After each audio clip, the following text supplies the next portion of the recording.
You're listening to The Tales We Tell, a podcast about spooky stories, unsolved mysteries, and local lore. I'm your host, Hannah Parch. And I'm Katy.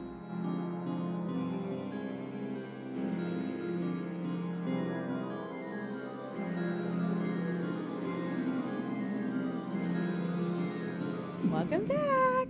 I almost forgot my part. I started thinking about it too much while I was talking, and I was like... I was thinking about other things, too. Also, I was your line is, and I'm Katy. I know. And me it's too. Three words. And Katy. I just want to know what you, like how you would fumble it, you know? Well, I just started thinking about other things at the same time. Oh my goodness. So I told Katy before we started recording that I wrote all of the announcements down on a sticky note. So we're going to wing it. And then I left that sticky note on my desk at work. So, from my memory, the live show, obviously, June 26th. You sent me an invite to it. I think it's June 26th. At Pinky's Pub. Go downtown, you'll see our flyers. We haven't put them up everywhere yet. But Pinky's Pub, the pub upstairs. You can get food downstairs. I recently had a pimento cheese tomato pie. Oh, life-changing. It's so good. My next announcement is that we are fully on YouTube now. All of our episodes are updated. Again, it's not our faces, just our voices. And we got our first YouTube hate comment. Really? Mm-hmm. It was on an older episode. It was on Robert Wong. I think that's the name of the... Okay. He was the guy, I think he was in D.C. It was an unsolved mystery where he was staying with some friends and then, like, mysteriously died, and he had a lot of weird injuries. Yes, I remember that one. Yeah. But the guy essentially... a long time. I know. I was like, way to pick a weird one. But someone essentially commented on it and was like, oh, you're using this tragic thing for comedy. And I wrote back, I was like, did you listen to the episode? Granted, I haven't listened to it in a long time, but I said, we try really hard not to, like, or try to be, like, sensitive to victims and their families. Yeah, we don't make fun of the victims. We make fun of the jerks. Yeah. The bad people. Like, so anyway, but then I was like, but thanks for listening. Maybe you'll find another one that you like.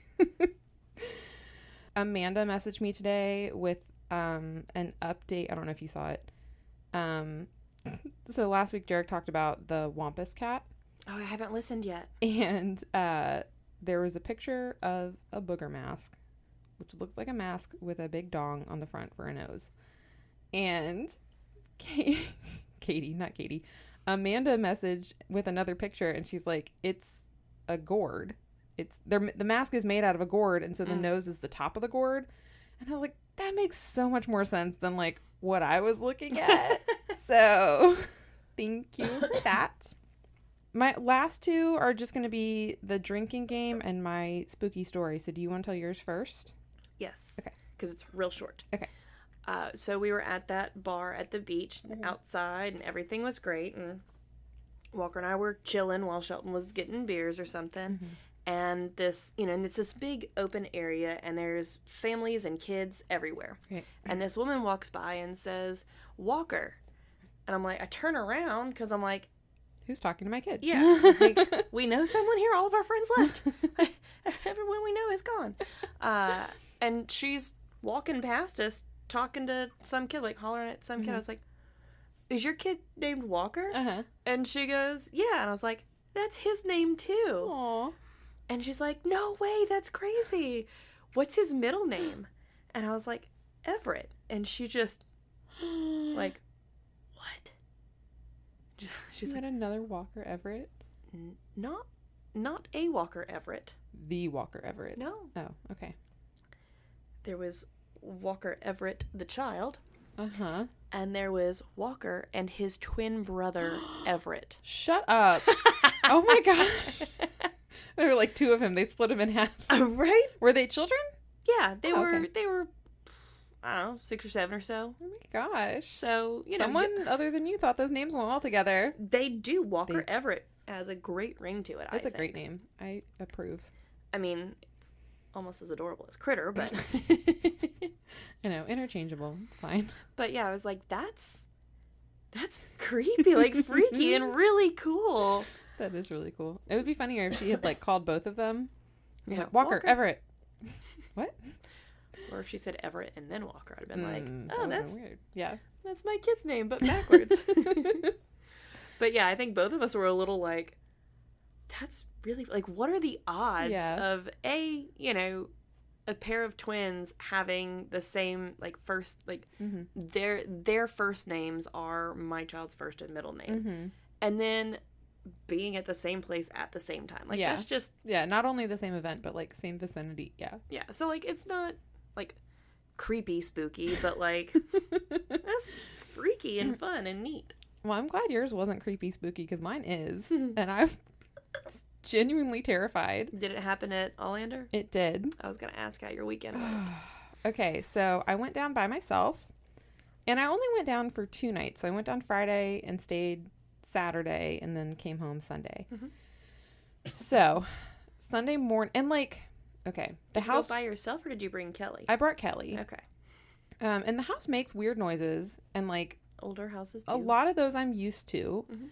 And like, especially since Jarek and I had spent the night there, I know that like at night, somewhere in the hallway or the front room, something just sounds like it's falling. It's kind of like a pop, or I don't know. Nothing's falling. It's just a sound the house makes. I have just, come to terms with that. So everything was fine. And then I woke up Sunday morning. It was like maybe 7:30 or 8. And I was just laying in bed, and I was like noticing how nice and quiet it was. And there's not like music playing somewhere or a lot of cars driving by. It's just really quiet. No sirens in the distance. No sirens. Or the near distance. And then I heard footsteps in the hallway. And my very first thought, which I think this was my brain trying to protect me, was like, oh, Jarek came down and is surprising me for some reason. But then I was like, he doesn't have an extra key. We just have the 2 keys, and I have both of them. And I listened, and this was like the clearest, like slow footsteps. Step. Because you can't walk in the house without being heard.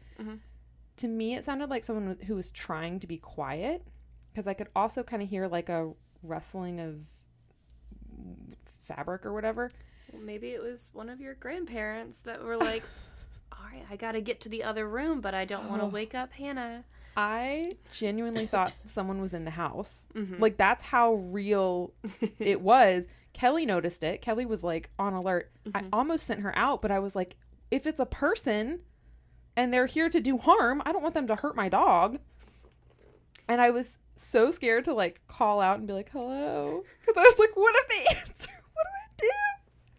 See, and this is why, like I've said before, as a child, I would lay in my bed and literally come up with exit strategies for like, okay, if someone came through the front door, if someone came through the back door, if someone, broke in through one of the windows, if someone broke in through the window above my bed, like, what's my plan? What's my strategy? Do I hide or run? Do I hide then run? Do I hide, run, grab a weapon, and then run? Like, yeah. And I would. There are 2 exits to that room. But the thing is after I heard it in the hallway, then I heard it on the other frickin' side. And so, of course, I called Jarek, like, right after that. And service sucks. So, like, after a minute, my call dropped. But I was like, I think someone's in the house. And he's like, are you being serious? And I was like, yes, I hear footsteps in the hallway. So I had to, they stopped. And I eventually checked all the doors got and up, windows. I checked everything. I went around with a hammer because that was the only thing I had that was like remotely. But I had to go upstairs into like the very creepy, if you're scared, upstairs. And I have no idea what it was. And I'm a little scared to go back. I'll go with you. If you want, we can go this weekend, and it can be a you, me, and Critter weekend. I've got Stephanie coming down this weekend. Ah, okay. Yeah. Well, maybe the weekend after can be just you and me, because Shelton should be off. The only thing is that there's still only one bed. One usable bed. I got an air bed. Okay. I mean, there's a couch. I was going to say, I could also sleep with you. You could. And that way, if I hear the scary noise, you'd be there. Well, and so that's what I was going to say, too, though, is the house is still, like, mostly empty now, right? Mm-hmm. So... At least part of it is. Yeah, and so, you know, like, houses when they're empty make a lot more noise and they than echo when there's and stuff. And so, you know, it could be some perfectly rational sound. I hope so.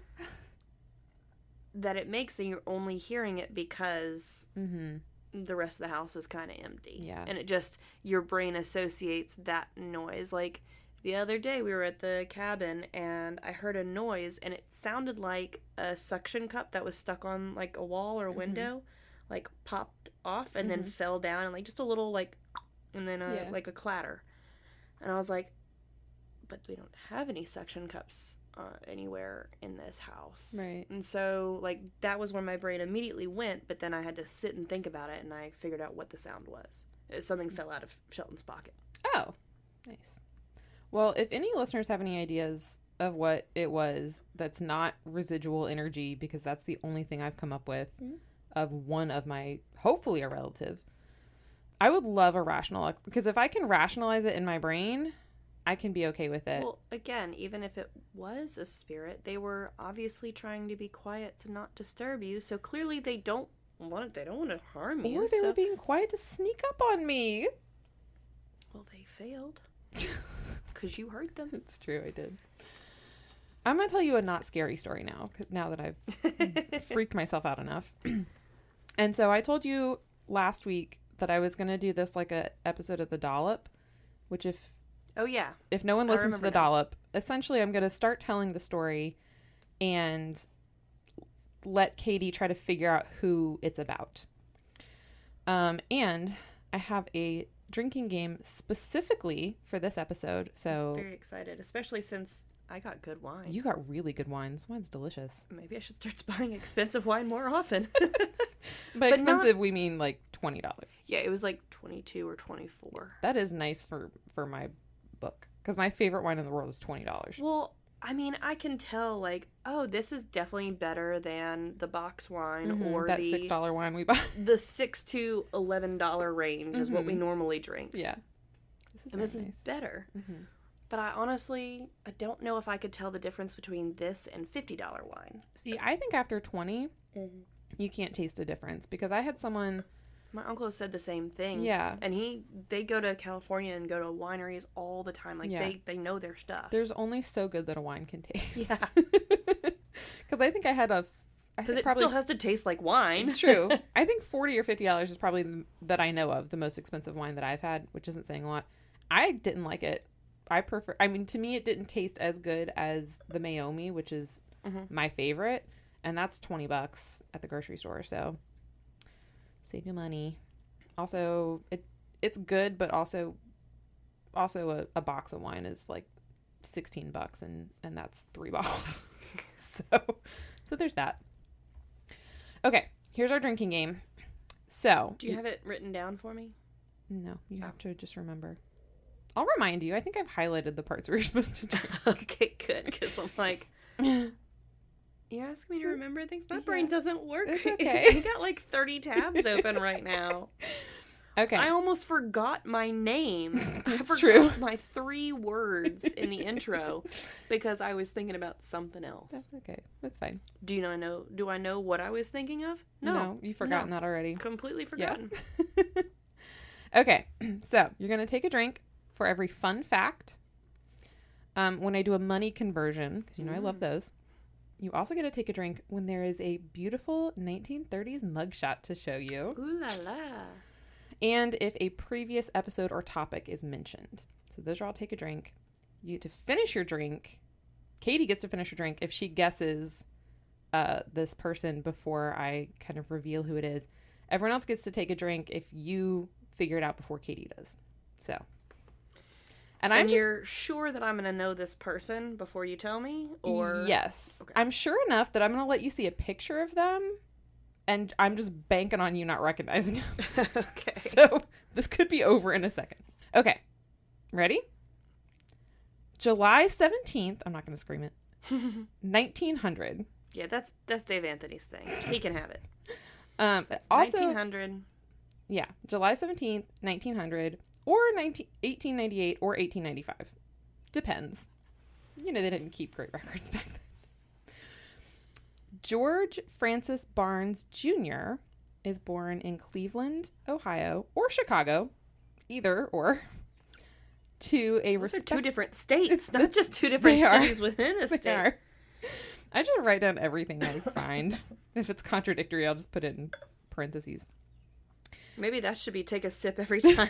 We can add that, yeah. Here's a fact, but here's another thing that might be a fact, too, that contradicts the first fact. Okay, so George Francis Barnes Jr. is born to respectable middle-class parents, George Sr. and Elizabeth. Sorry, and just George Sr. makes me think of George Bluth. I know, me too. He's not going to be in it for very long. So, George Sr. held several jobs over the course of his life.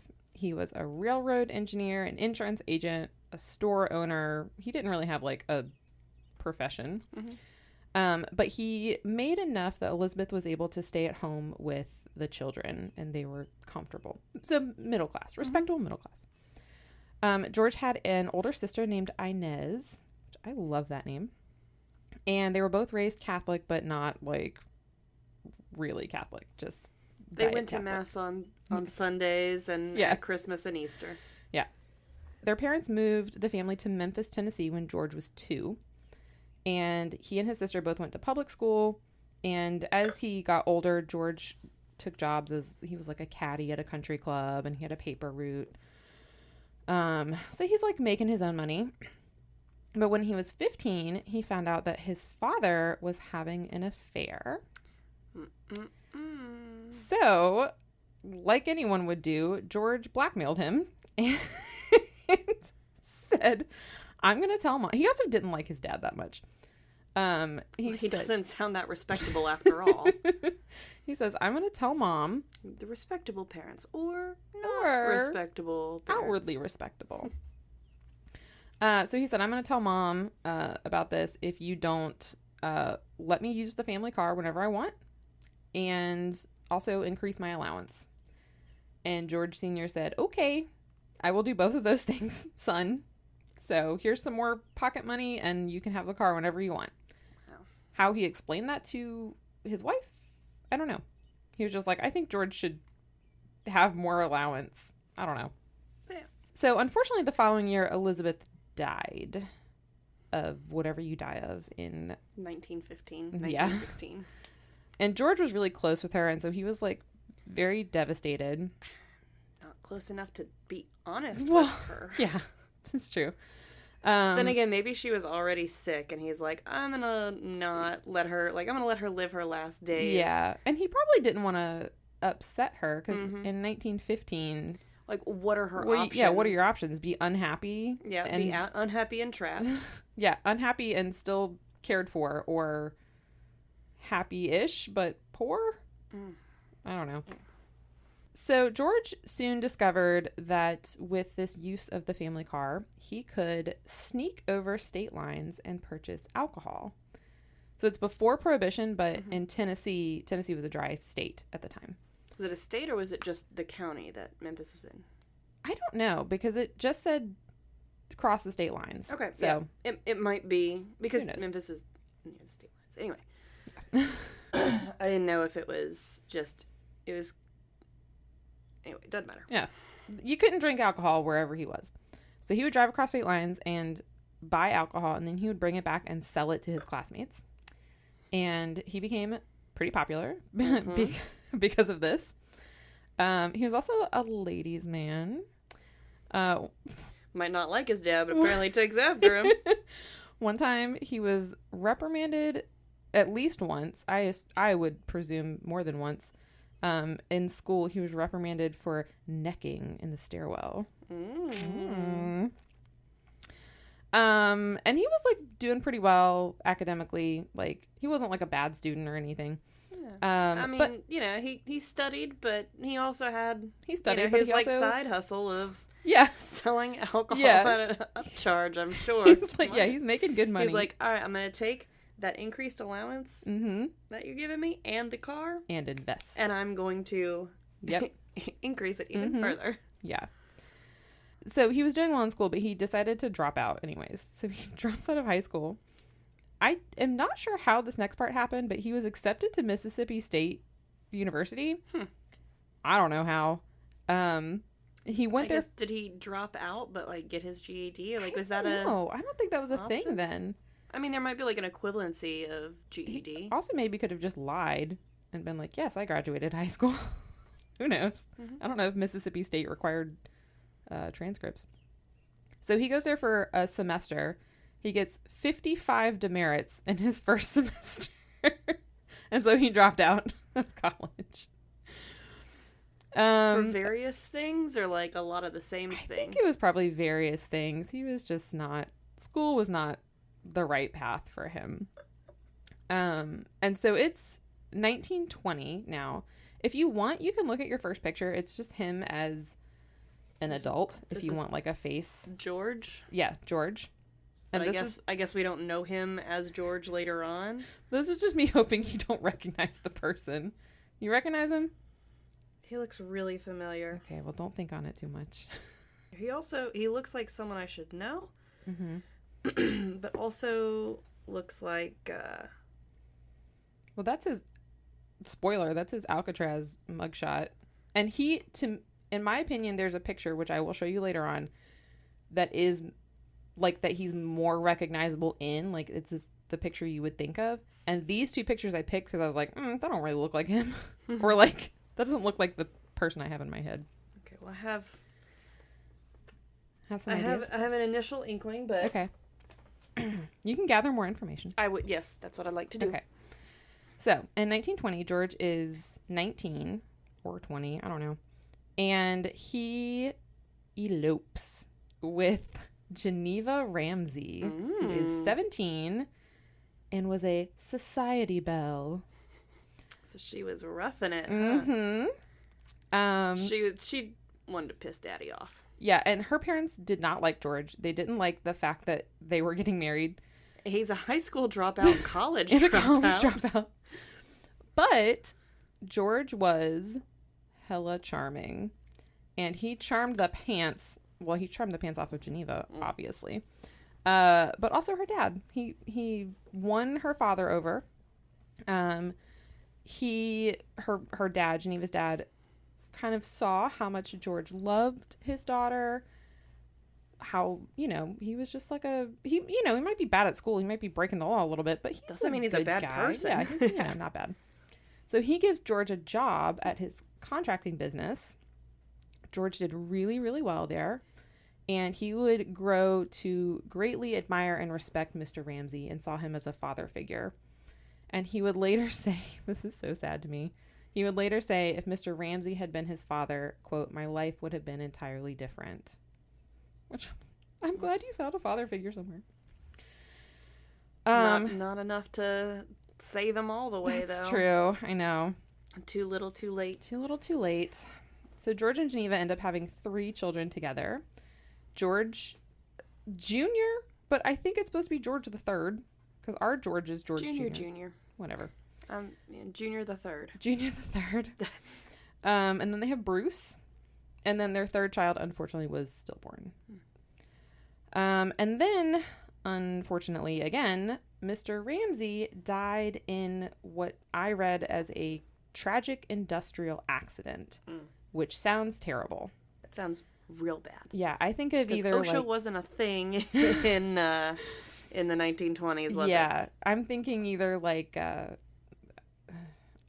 thinking of the jungle and the meatpacking industry, or I always think of Rudy and the way his friend died in like some tragic industrial accident. So, not great.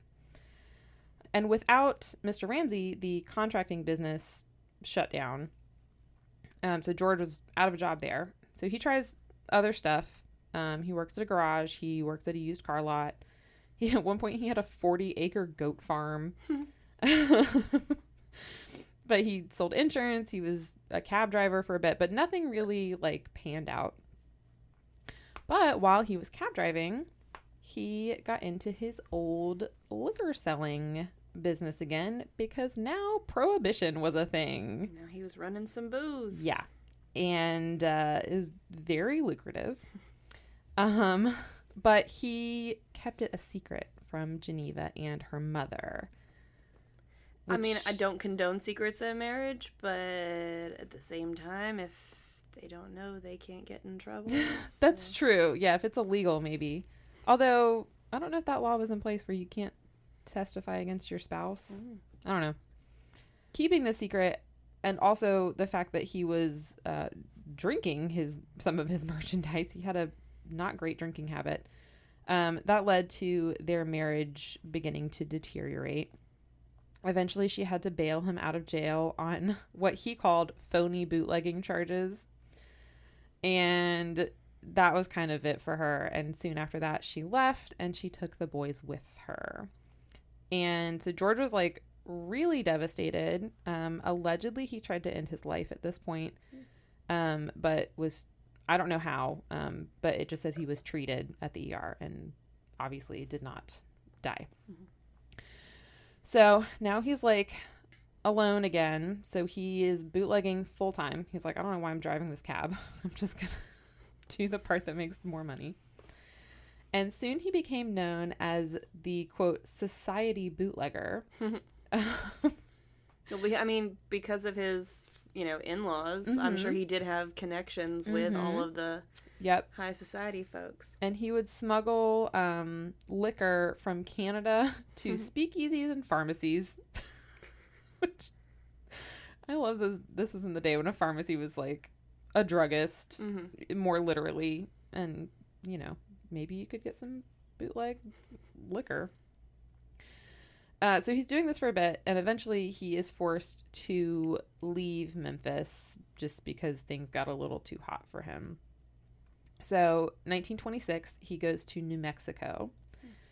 And while he's there, Geneva is granted a divorce. So he's like officially single. So George is like, I'm going to start over. Like, whatever. My marriage failed. She took my kids. I got run out of Memphis. My mom died, like all this stuff. So he's like, I'm going to drop my dad's name. He didn't want to be George Barnes. So he became George R. Kelly.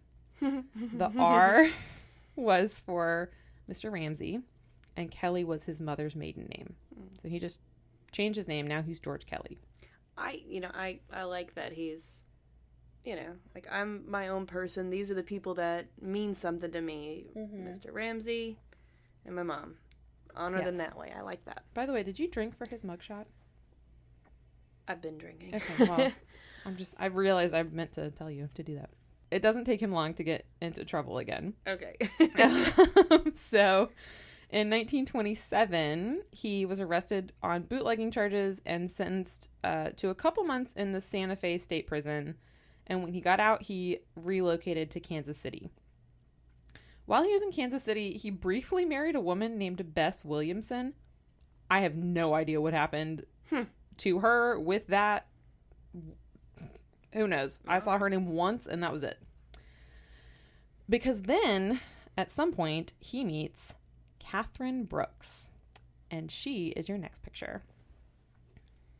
Catherine was born Cleo May Brooks in 1904, and she changed her name to Catherine because it was, quote, more stylish, which I love. I mean, not as a Catherine who spells it the same way, but also if that's correct, then her name, then that's how I spell my name. Her name was Cleo, and I know. I think Cleo is more exotic. I do too. Now. So it could be thanks to Miss Cleo. But it's also she changed it when she was like a teenager. So it was the 19-teens and I don't know. So when she was 14, she got married for the first time, had a kid. Had a kid at 14? Had a kid at 14 or 15 and got divorced after 2 years and then married again. Then she got divorced again and she married a third time. Her third husband, she did not divorce him, but he passed away. Under suspicious causes? Well, his death was ruled a suicide. He left a suicide note, a very well-written suicide note. This also happened after they had a fight. He also maybe was illiterate, couldn't read or write. So A well-written the suicide note well-typed is very... suicide note was suspicious. But charges were never brought. It was ruled a suicide. Catherine went on with her life. So this is how one of her boyfriends described her. Quote, "She took me to more speakeasies, more bootleg dives, more holes in the wall than I thought there were in all of Texas. She knows more bums than the whole police department. She can drink liquor like water, and she's got some of the toughest women friends I've ever laid eyes on." I hope her kid's okay. Yeah, her kid, I think, is living with her mom. Okay.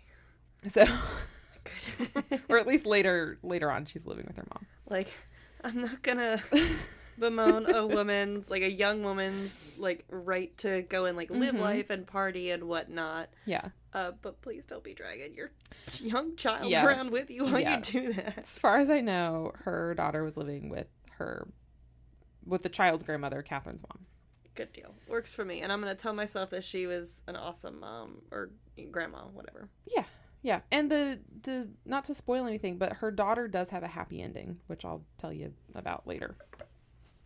So then she met George Kelly, and they met because she was dating his new rum running partner. And immediately they just fell in love with each other, like sparks flying, instant chemistry. I love and hate, because I would hate for it to happen to me, but my grandmother and my papa on my mom's side met when both of them were either engaged to or dating other people, and they got married and went to Paris and were married for their whole lives. So when you know, you know. When you know, you know. So this is what happened with George and Catherine. They fall in love, but then in February of 1928, George gets arrested again. This time it's for selling liquor on an Oklahoma reservation. Can't be doing that. So he gets sentenced to 3 years at Leavenworth, our second favorite federal prison. Not really. But a big one. If you didn't listen to the Alcatraz episodes, a lot of people come from Leavenworth and go to Alcatraz. Yeah. That's like, Leavenworth is like, this is your last chance before you're shipped off. You fuck up here, you're going to the Rock. Although in 1928, the Rock didn't exist, so they just stayed there, I guess. Oh, yeah. I think it was 34 when it was... Well, it existed. It was a military... Whatever. We won't go into Alcatraz history. Although I did just mention a previous episode, so everyone take a drink. So, while at Leavenworth... Do we have to take 6 sips? Because I mentioned... Alcatraz is actually 6 episodes. Do as you please. Do whatever you want. I'll let our listeners just At your decide what's discretion, right for them. Depending on what you're drinking. If you're drinking straight whiskey, no, don't take 6 sips of that. If you're drinking lemonade, sure. Yeah, bottoms up. Go for it. If you're drinking water, yes, hydrate. Everyone should hydrate. Okay, so he's in Leavenworth for 3 years. While there, he becomes acquainted with several big-time criminals, like Wilbur Underhill, which, if you don't remember, was the gang that old Ralph Rowe was running around with. The Underhill gang? So he was a bank robber. Morris Rudensky, who was a safe cracker. Love one of those. And then Frank Nash, his nickname was Frank Jelly Nash. I don't know why. He was a train robber. So he kind of learned, this is probably not the best crowd for George to be with if he's trying to reform. And so he's learning a lot. He actually ended up... Of course he is. Prison is a great place to learn. He ended up forging, they're called, I want to say trustee passes, but it's spelled trusty, like Trusty, which I think were essentially like a day pass where you could leave prison to do work, maybe. I don't know. But he forged those for several of the men, and they were actually very, like, instrumental in... Maybe they were trusty then. Because, like, oh, you're a trusty inmate. We can trust you to go for this work release program kind of a thing. Yeah, but it still feels like it should be spelled trustee. Right? Well, like a board of... Like, trustees are, you know, like there's a board of trustees. Yeah, I don't really know what that word means either. I think... Isn't it like a group? A group of There's rich not just people. one trustee, or maybe there is someone who is entrusted to be in charge of something, right? Yeah, because Like- there were also like trustees there were inmates that could be made trustees, which meant they were, like, kind of in charge of other inmates, which I'm sure made them lots of friends. So, wait, was George one of the 7 that broke out, or was he just forging the past? He So was he just was forging. like, I'm gonna... Mm-hmm. He wasn't gonna risk breaking out. No, just yet. he's like, I'm gonna do my time, keep my nose down, sort of. But I'm gonna learn. I'm gonna learn, but also make his life comfortable there too. Like he's now useful and important. Yeah. Because he can forge these documents. He can also, you know, reap some benefits and rewards for it. Yeah. And this is a impromptu. Providing a service. This is an impromptu fun fact. Oop. At the ready. But you know how my big complaint about Alcatraz is they were like, it's for the worst of the worst. We take the worst criminals, and then it's just like all bank robbers. Yeah. Leavenworth actually had I'm sure they had more than just one, but they had this really horrible serial killer that was kept there. They mentioned it in the book I was reading. And so I'll just do a little quick Wikipedia dive on him because I was like, maybe he could be a fun top. No, absolutely not. Awful, awful, awful. Heinous. Killed a lot of kids. Just Nope, like I the don't want that episode. true psychopath, like absolutely no empathy, just like monster of a person. And he was executed at Leavenworth because they had gallows there. Good. So fun. Maybe they should have done the nitrous on him or the nitrogen on him. Yeah. If we're gonna be testing that on anyone, Save it for those people. yeah. By the way, Alabama's about to execute their 4th. Actually, I think they already did. Not by nitrous, just a regular execution, but it's like the 4th one in 2024. So yay! A man who swears that he's innocent. Okay, so at this point in American history, America was in what is known as, and what I am also claiming as my own, gangster era. So, this is a quote from, I think, a book that I was reading. Ordinary people were rather bemused and entertained by the criminal antics of small-town gangsters. So, for context, America had been hit with the Great Depression, 1929, the Dust Bowl, 1930, which I forget about all the time, and Prohibition, 1920. So 13 million people lost their jobs in the Depression, which... Is that another fun fact? It's not labeled as one. Not very but fun. Sure, drink to that. And then 150,000 square miles, or 96 million acres, were affected by the Dust Bowl, which I feel like I did not learn enough about the Dust Bowl. Like, I knew the term. I think we glossed over it a It lot. was awful. I mean, and it was happening during the Depression, and during Prohibition, and during the gangster era. Like, good grief. People were living in the Midwest. You could not catch a break. Mm-mm. So many, quote, hit and run criminals that were out in the Great Plains and Midwest kind of took on, like, mythological personas similar to outlaws of the Wild West. So just for funsies, I gave you pictures of these next ones just because I wanted to mention them. So we have Bonnie and Clyde, obviously. And they're all on the same page. Nice. Pretty Boy Floyd, who I just listened to a podcast about. Oh, that was my other announcement. There's a podcast called Most Notorious, and I got a lot of information on this topic. There's a 2-parter on Pretty Boy Floyd. It's great. He is pretty. I know. He hated the name, though. I would imagine. I could see why. His name was Charles. He's a man, damn it. His name was He's Charles. a pretty man. Yes, he is a pretty man, yeah. Babyface Nelson was another one. Heard of him. Yep. And then Alvin Creepy Carpus. Okay, he doesn't look creepy. I actually kind of like that he's got like a black eye, it looks like, or... It might be a shadow. I don't know. It could just be the lighting is bad, but I think he has a black eye. The name apparently came from his smile, which apparently was super creepy. And I couldn't find a picture of him smiling. I think he was the longest serving inmate on Alcatraz, or at Alcatraz. And then this is your fun fact. He had his fingerprints removed by, quote, an underworld physician.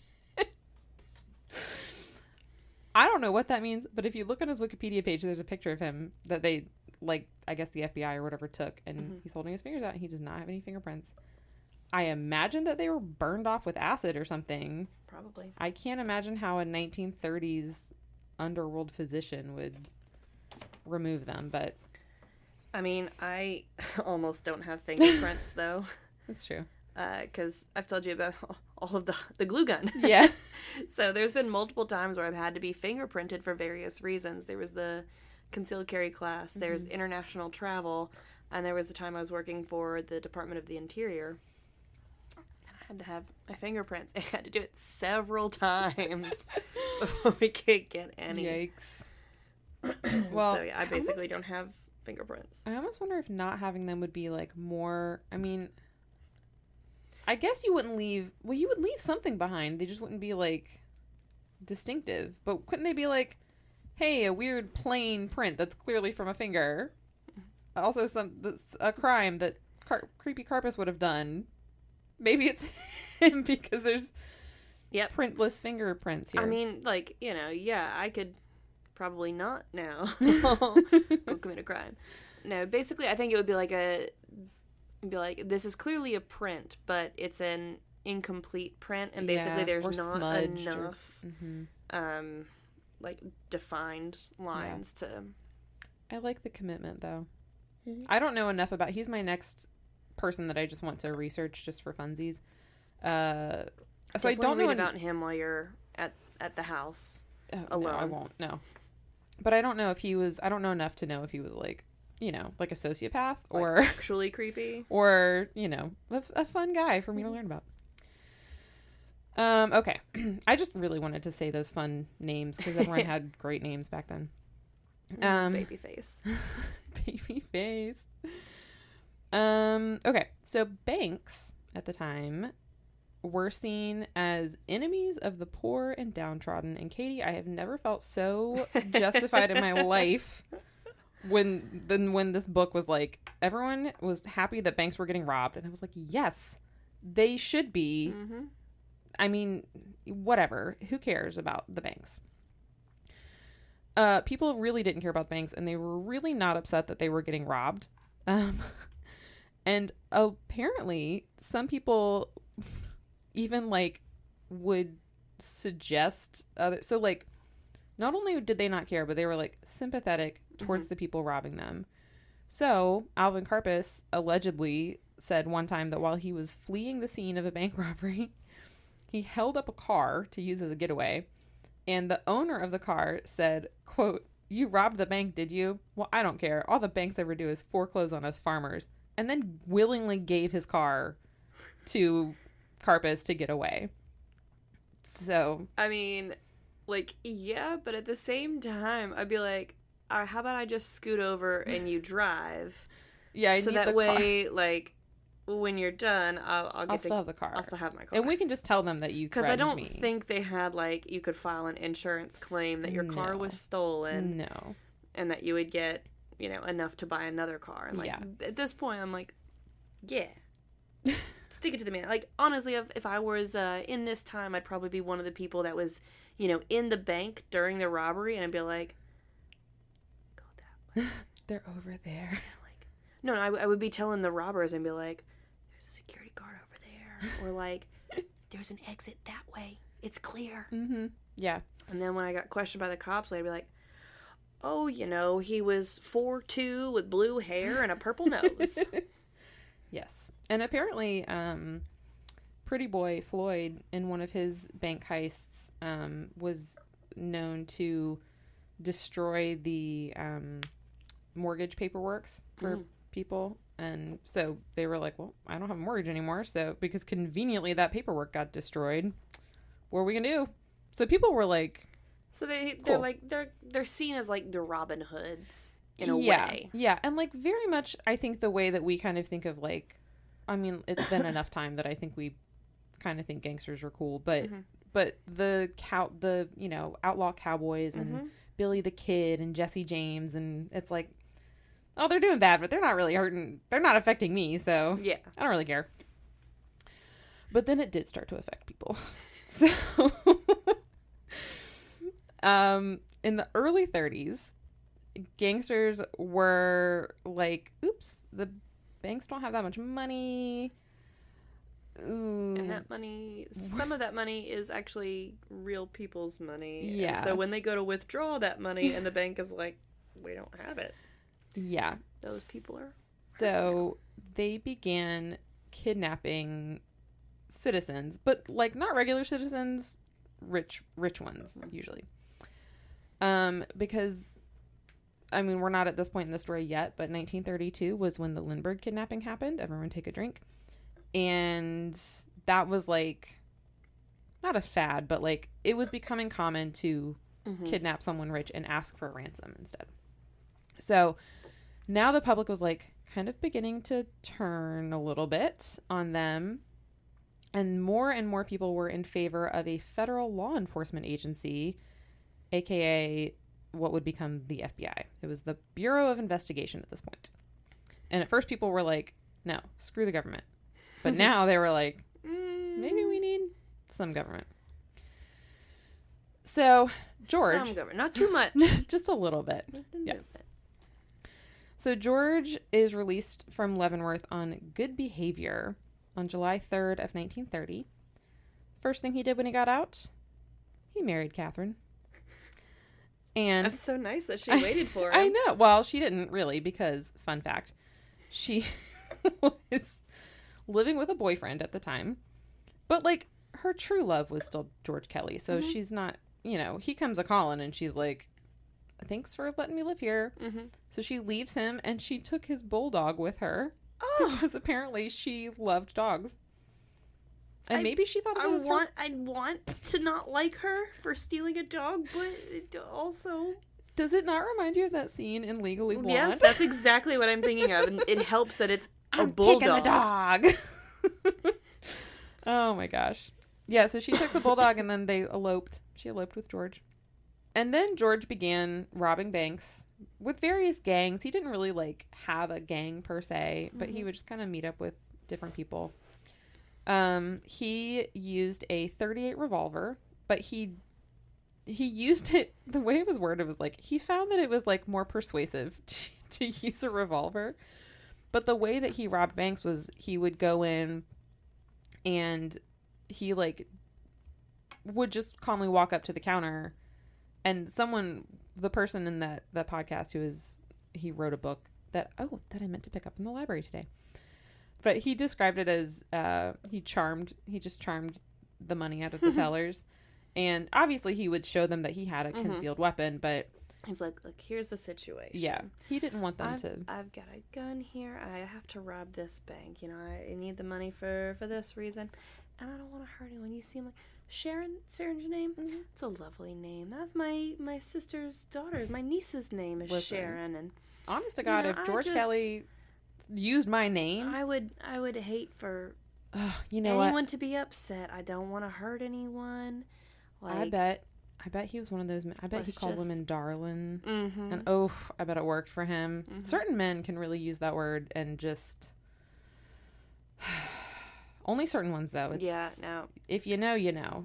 I don't go trying it, but so anyways, George is calling everyone darling and getting the money, and he was like making really, really good money off of this. So he's like stealth bank robberies almost. Yes. It was called modern bank robbing. And so he would use the money just for like luxury shit, because Catherine her gig was that she like lived the high life. She wanted furs, she wanted jewelry, she wanted to go out all the time, and George was giving that to her And he was also buying custom-made luxury Cadillacs and Buicks. Sure. And then one quote was that he was exuding charm and pseudo-respectability. And he would tell people that he was in the banking business, which I love. So, soon, Catherine... So, like, he's doing all this. He's making lots of money. But then banks are kind of drying up a little bit. So, they're not bringing in as much money as they used to. Catherine's getting a little dissatisfied. She's not super happy. They're still bootlegging on the side, but Prohibition is about to end in 1933. And they know that because, I guess, FDR... No. Anyways, I think it was FDR. FDR's new deal. Whatever. Whoever was president promised to repeal it. And so everyone knew they were about to, so they were not going to be making money on that soon. And Catherine's paying attention to things. And she's like, hey, do you know what makes a lot of money I've noticed? Kidnapping people. So she perhaps suggested to George that he expand his horizons. So, in January of 1932, George partnered with a small-time car thief and bank robber named Edward Dahl and kidnapped Howard Wolverton, who was the son of a bank president in South Bend, Indiana. This is kind of precious. So, they held him for ransom, demanded $50,000, and Wolverton convinced them that his family had lost their fortune in the Depression. He's like, we're not rich anymore. They can't pay it. And so George and Edward let him go, but made him promise in writing that he would pay them the $50,000 when he got it. It's so wholesome. I know. Like, so precious. And then they fled the state to avoid arrest because it was still 5 months out from the Lindbergh Act, take a drink, being passed or whatever. And that was what allowed federal agents to cross state lines and pursue things like this.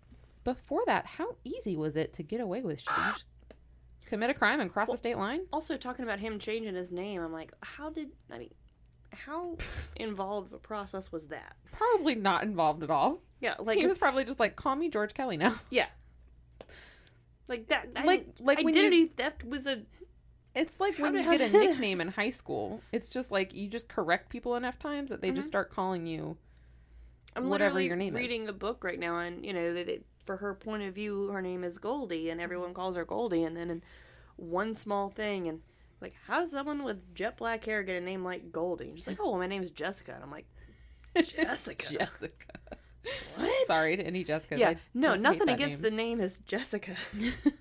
It was just so wrong for this character, and like obviously that's why she's Goldie, and like everyone calls her Goldie, but like technically, yes, still her legal name is Jessica, and it's just like.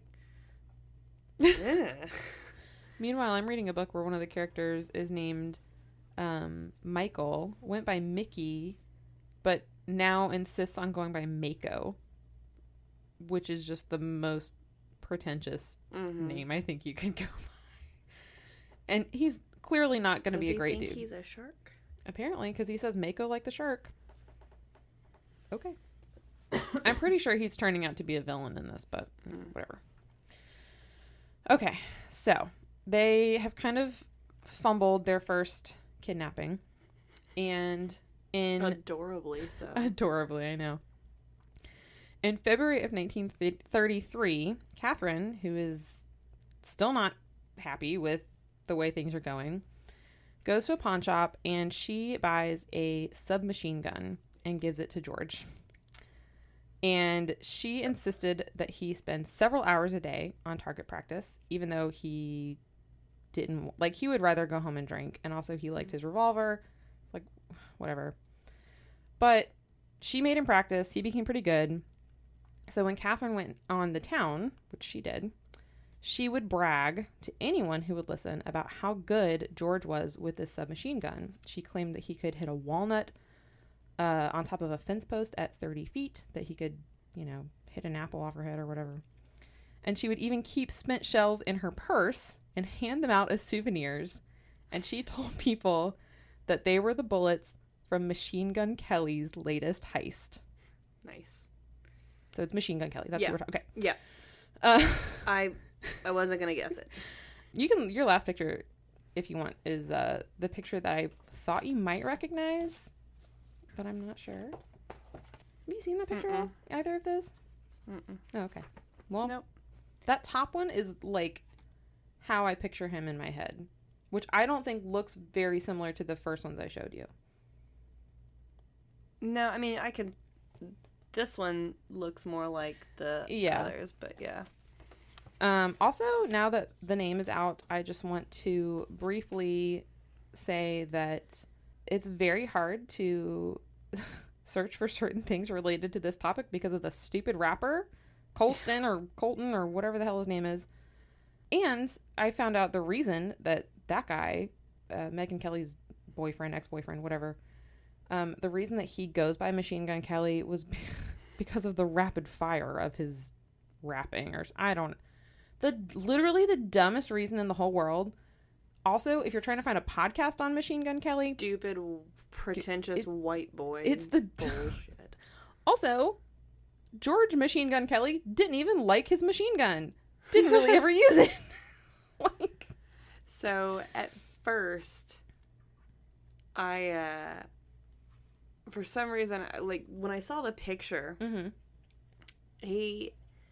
that's why I was like, does he stay in New Mexico long? And also the fact that he was born in potentially Chicago. Maybe. So I had Chicago on the brain. And then the appearance of him, the Catholic, the booze running, the charming. You thinking Scarface?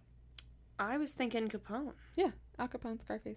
Oh, I never. Do you know what he actually looks like? Because he is not. Yeah. No, because I'm like, not that. He looks like. I was like Capone. I was like, maybe because he was so young in those first pictures. Yeah. That maybe over time, but then like. He stayed kind of in the Midwest area, and I'm like, okay, well, there's no, and like, you're like, in the 1930s, I was like, no, because I was going to ask at one point, I was like, does this particular person have an issue with taxes? And that was going to be my they both ended up in the same place eventually. And then I started thinking about, especially because the name George, I kept thinking of Oh Brother, Where Art Thou? George, the the manic depressive. The bipolar, like, bank robber character. He's, silver-tongued, super charming, and da-da-da-da-da-da-da-da. Like, oh, well, that was fun. I mean, he was chasing the high. Like, oh, he'll be fine. He's just gotta find another. And he's like, I'm back on top of the world, boys. And I was like, well, maybe that's whoever that character was based off of. Yeah. But I was like, I don't know if that's right. Because, anyway. Yeah. I watched... Green Mile over the weekend. Bummer of a movie. Really forgot how it ended. Forgot a lot of stuff about it. But I feel like there was like two 1930s. There was like the George Kelly where you're wearing double-breasted suits and like your wife has furs and basically like my Halloween costume last year. And then there's like Oh Brother, We're Out There where you're wearing just overalls and nothing else. And you're looking like Marvin Hubbard when he got arrested. Covered in mud. So, anyway.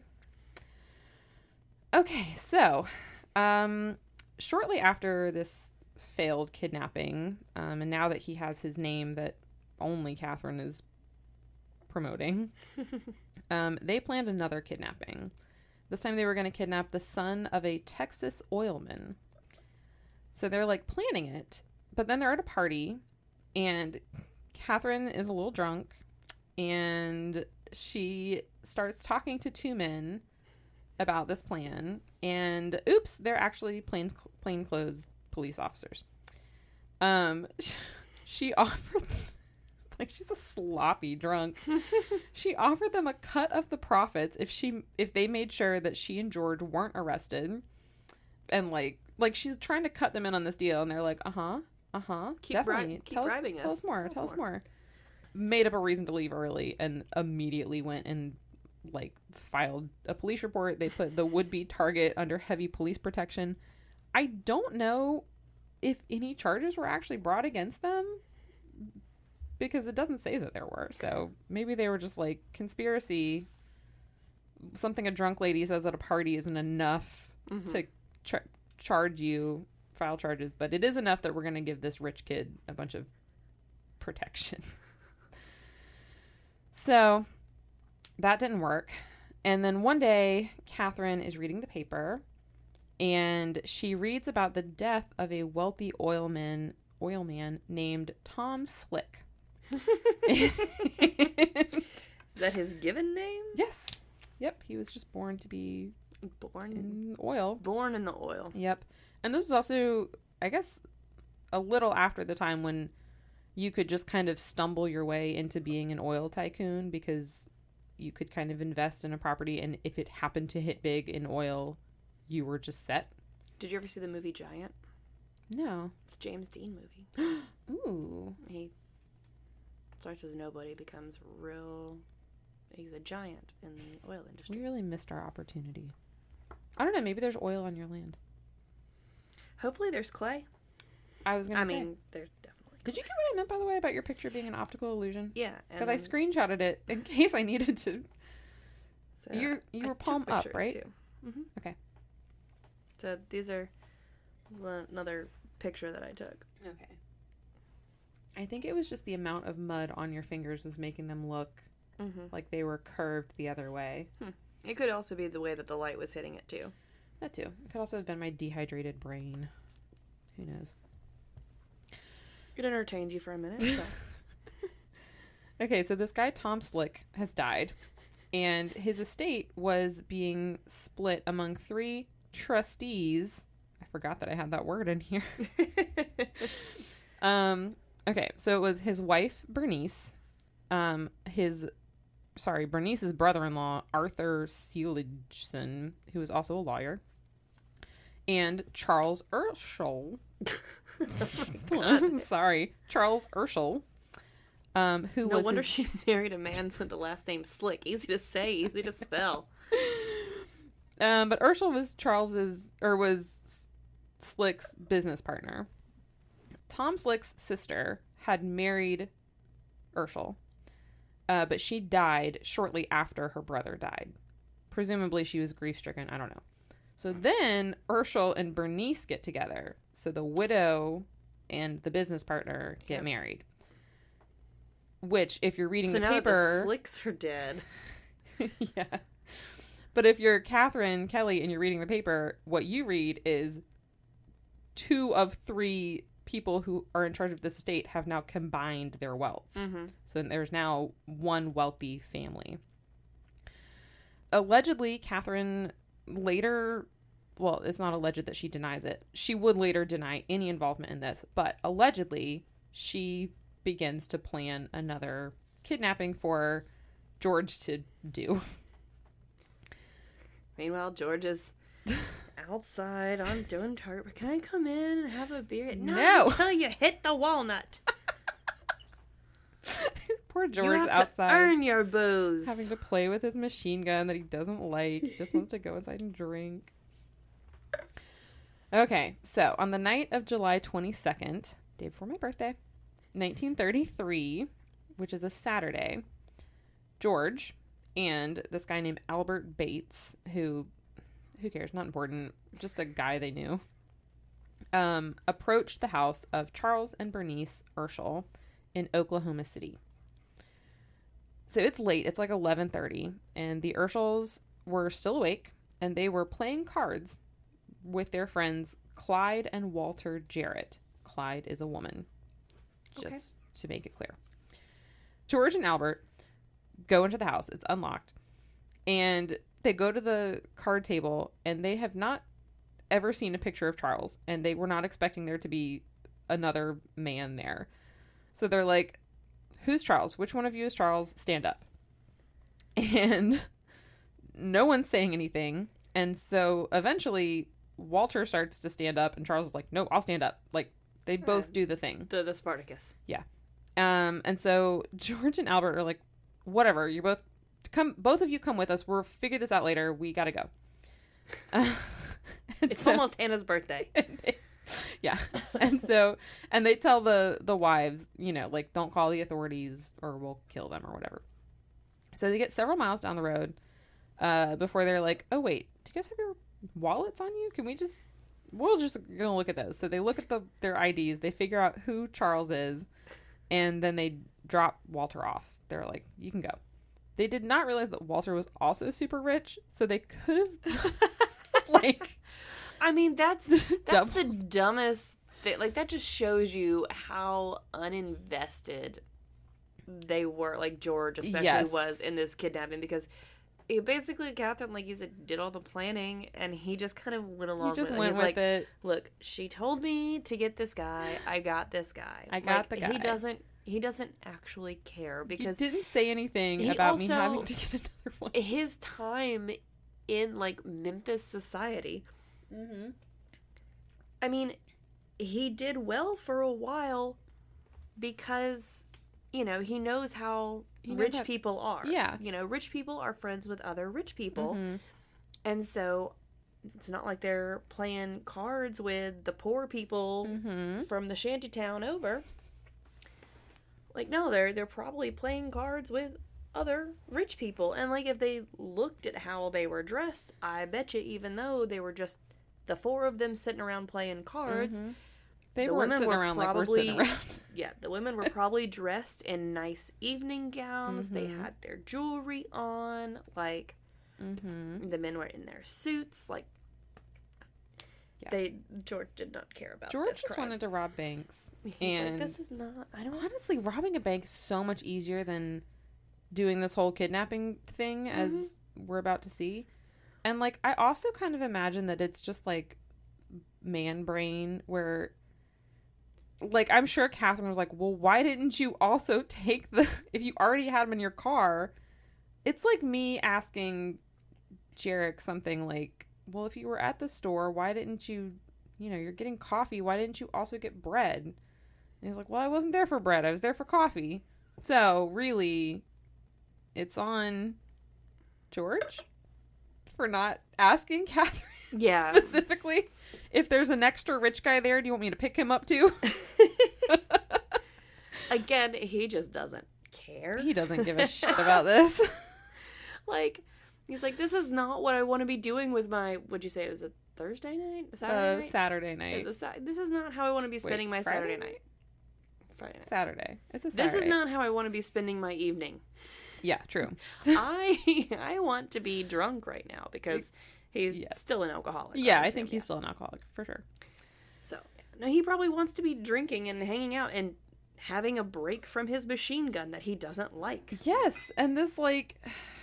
And honestly, I would not have the energy. Like, I already, halfway through this heist, I was like, I'm not bored with it, but, like, I would give up after. Like, for instance, they are taking him, like, a mile.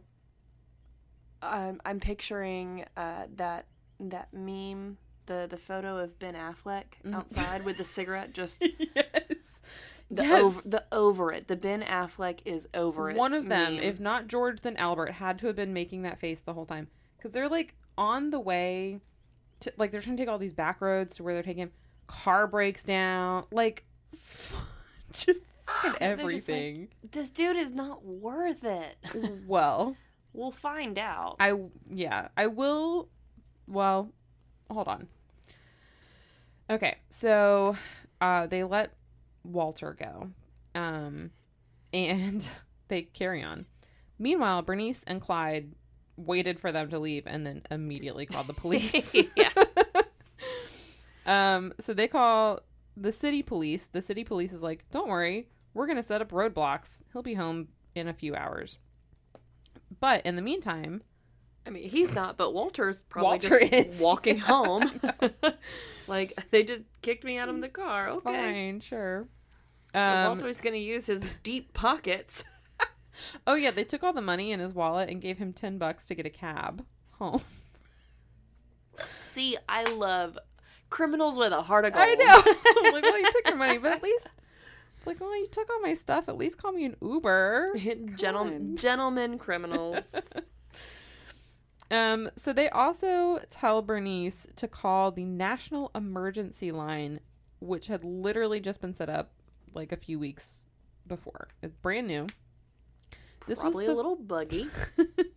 Well, this is the first time it's ever used. Bernice is the first person to call it. Apparently, it didn't go directly here, but she was directly connected to J. Edgar Hoover, the director. The director of what's going to be the FBI. Fun fact. So it's 1933. The FBI is still really embarrassed about the Lindbergh kidnapping and how they couldn't solve that because they haven't solved it at this point. And people don't really like them because this baby got killed. They're like, we didn't want you in the first place. Yeah, we allowed you, and then like your first super big thing was a high profile baby. Yeah, you let Charles Lindbergh's baby get killed. We really don't like you now. We're going to make you go away soon. You're not long for this world. Yeah, so no one liked them, and they knew it. So they needed to improve public opinion. And so they saw this case, and they're like, we are all in. Do anything you have to do to catch this person. Every time we talk about or anyone mentions, and by anyone, I mean, it's really just us. No one else I know talks about J. Edgar Hoover in their daily life. It's like me when I'm like, anytime anyone mentions Alcatraz, I'm like, it's just me. Yeah, it's like, who is mentioning Alcatraz in their daily life? People like, about Facebook groups. There's I was about to say there are other people out there like us, just Hannah. find them on Facebook. It's fine. They listen to us. There's got to be people like us. They're still listening. Oh my gosh. But I always think of the movie Clue. Why? I've never seen the movie. I saw the play. Yeah. I mean, I played the game and I saw the play. Okay, well, there's a line where the phone rings, somebody picks it up, and someone says, "Why is J. Edgar Hoover on your phone?"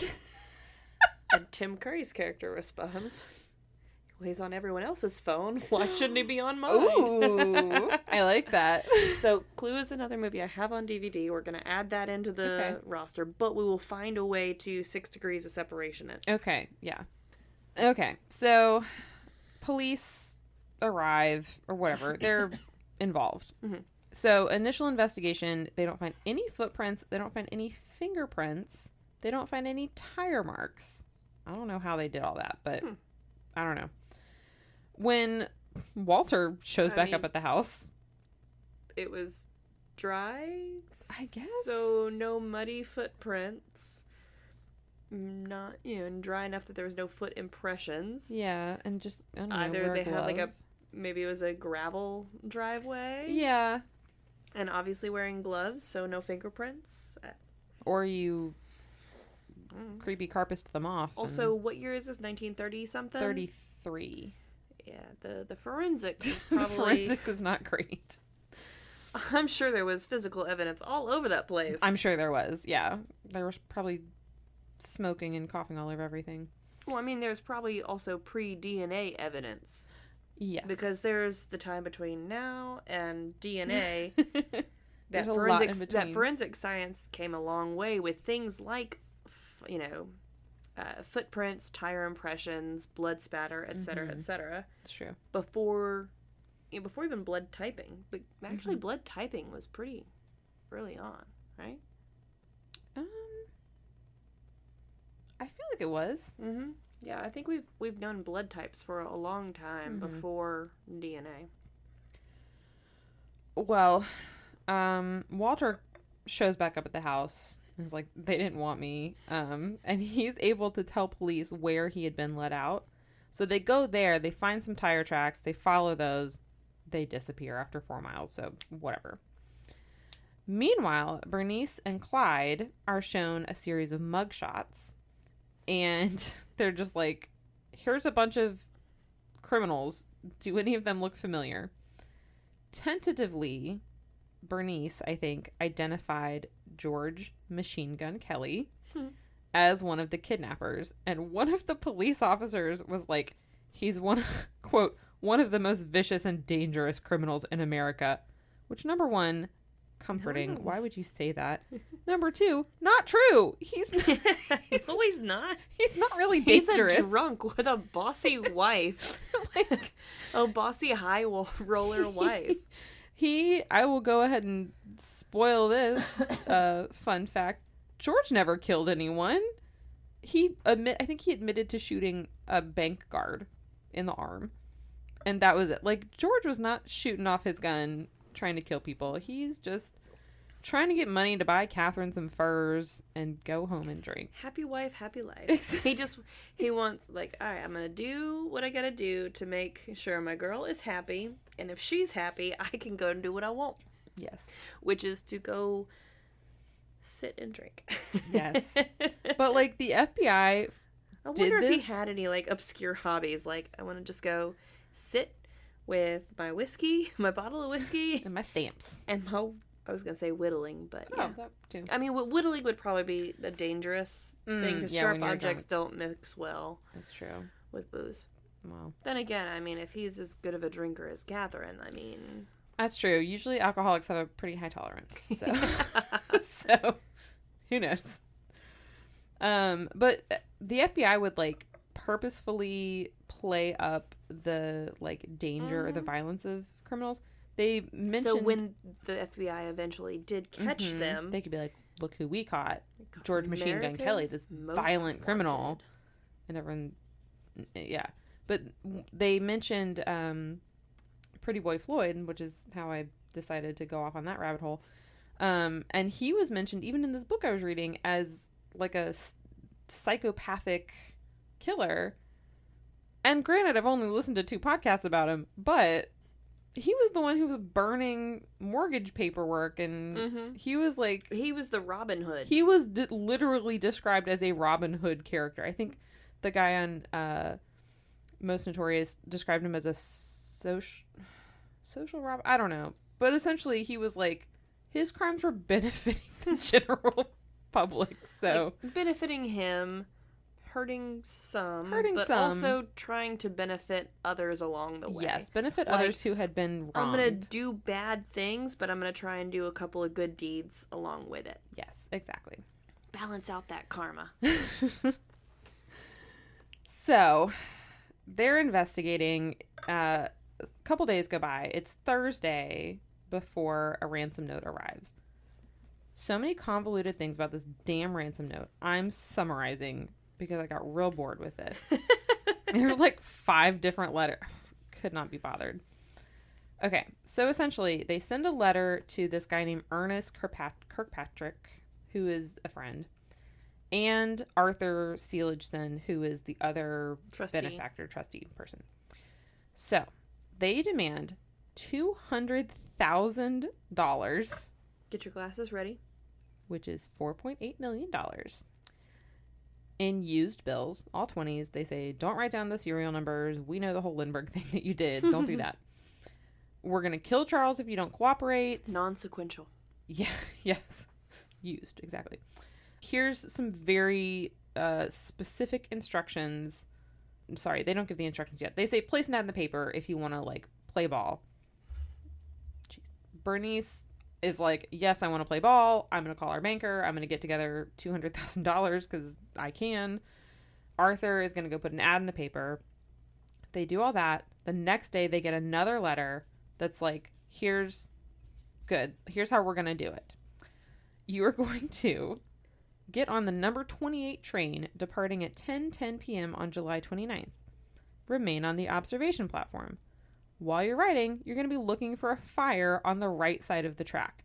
When you see the fire, get ready to throw the bag of money. When you see a second fire, throw the bag of money. Once we verify that all the money is correct, we'll release Charles.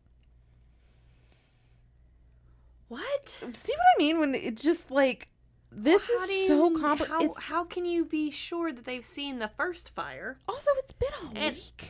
How can you be sure that the fire that you're seeing is the first fire and not the second fire? It's so complicated. I have a lot of issues. I will place an ad and be like, no, make the transaction simpler. And we'll throw in another $5,000 Put another ad in the paper. And be like, okay, what if we just left it in a certain spot? How about this? We'll make it worth your while. We'll throw in another $5,000 Uh-huh. if we can just do a simple drop. Mm-hmm. Yes. No fire involved. It's ridiculous. So meanwhile, they have taken Charles to a 523-acre farm outside of Paradise, Texas. It's owned by Robert and Ora Shannon, who is they're either Catherine's in-laws or they are Catherine's mother and stepfather. I saw both, but they are related to Catherine. Okay. This place is often used as a hideout for outlaws, so it's like not unique to this situation. They kept Charles chained to a bed, blindfolded. He's blindfolded the whole time. During the ride, they had earplugs or like cotton stuffed in his ears, but he could still kind of overhear everything. It's just muffled. And also, Charles is really smart and really resourceful and has like almost a photographic memory. So he's like very observant. He's like remembering everything that he possibly can. Mm-hmm. So while he's at the farm, he is not only paying attention to everything, he leaves his fingerprints everywhere he can possibly touch. He scratches wood surfaces, which my dumb brain was like, oh yeah, DNA evidence. No, just so there'd be scratch marks there. I watched a Forensic Files episode where a girl gets kidnapped. Mm-hmm. Like literally snatched. Oh, jeez. So as she's being thrown into the truck, she knows like I don't know what's gonna happen to me. I might be like dying shortly, but I'm gonna leave my fingerprints. So like she like slaps her hands on the car and Smart. like, you know, just fingerprints everywhere. She's scratching him, getting his DNA under her fingernails. Yep. You know, she's doing what she can. I think she like actually kind of Pulls ripped her out hair. some of her hair. That's to smart. like My hair would just leave it in the fall truck. out. I mean, it's obviously mine would too. I shed like a golden retriever.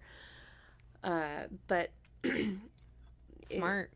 Thankfully, she was returned alive. A little worse for the wear, but alive. That's good. But alive. And between her witness testimony, like she made sure to catalog everything. Like there was a Tweety Bird air freshener hanging in the rear view mirror. Jeez. Like little things like that. She made sure to catalog like you know, it was a blue truck with the camper thing on the back, and it had a dent in, you know, on the bed on the right side, blah blah blah. She cataloged every detail that she could about the truck and her captor. Right. And she did as best of a job as she could to leave her mark. So she's Charles Urscheling this. She is Charles Urscheling the crap out of her. She did exactly what her Charles abduction. did. Yes. Yes. That is pretty much what he did. He's trying to listen to everything, and he remembers details like there's shingles missing from the roof. There's one step up from the porch. This is how long it took us roughly to get from my house to this place. And one of the things is that he could hear a plane pass over at roughly the same 2 times every day. And he was able to figure out that it was 9:45 in the morning and then 5:45 in the evening. And he would do that, but like he would hear it and then he would like count off however many seconds, and then he would casually ask, hey, what time is it? Or like, you know, oh, are we having dinner soon? What time is it? Or like he would do it in a way that they wouldn't. I'm getting a little hungry. Is it almost dinner time? Yeah. And then he would calculate, you know, how long it had been. So he's doing all that. Meanwhile, I mean, if you're chained to a bed, you have nothing better to do than listen and count.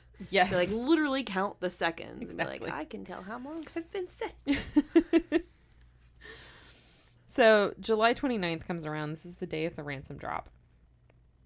Ernest and another friend named John get on the train. They have the money. They have a dummy bag. They have like the real bag and they have a dummy bag. They ride the train. They don't see any fires. Apparently included in that ransom note had been like a contingency plan for if something went wrong. I really want to know who came up with the whole plan. I hope it was Catherine. Catherine, but no, not Catherine. Catherine after several hours of heavy drinking. Yes.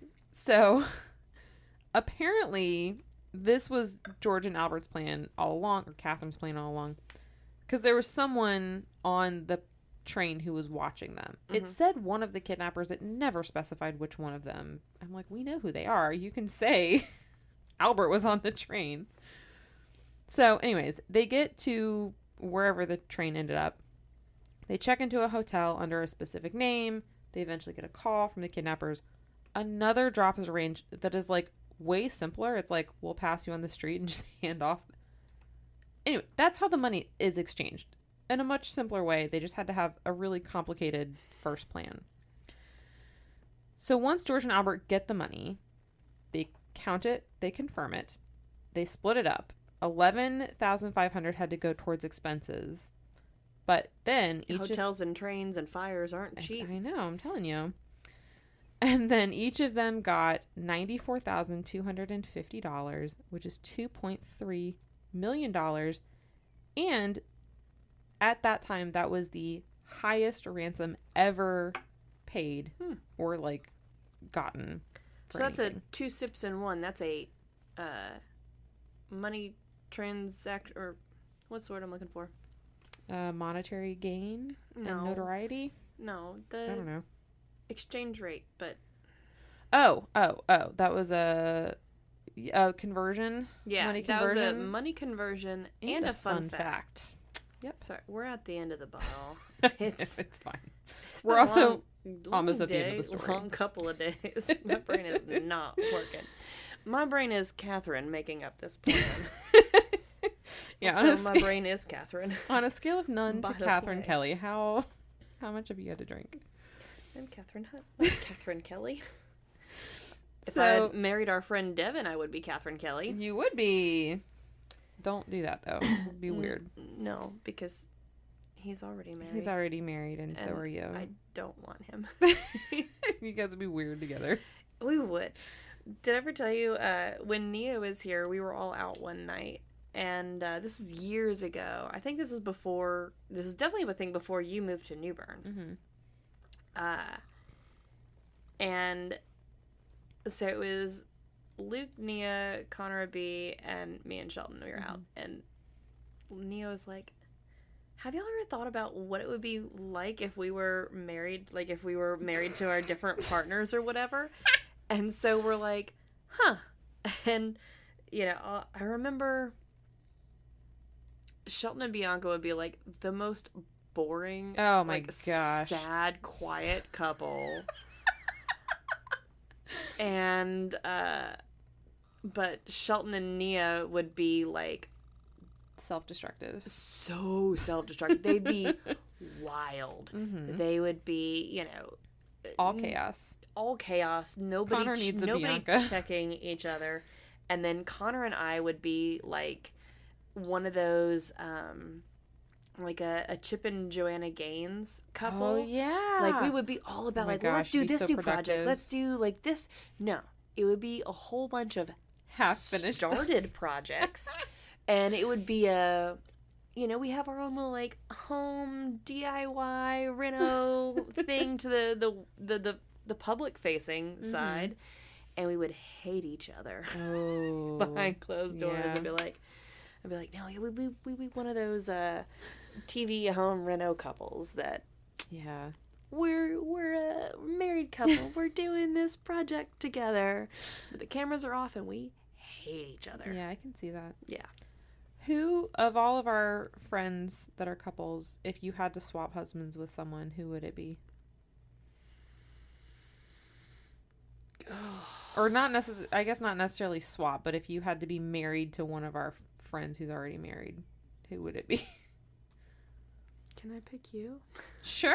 Yeah. I'd be married to I'll take you. that. Absolutely.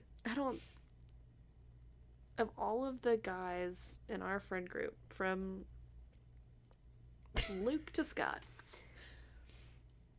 Oh, I have my answer. What is your answer? Luke. I think it would have to be 1,000%. I think it would have to be Luke for me too. Honest to God, if anything happens to either of our spouses, I have on air, I'm calling dibs.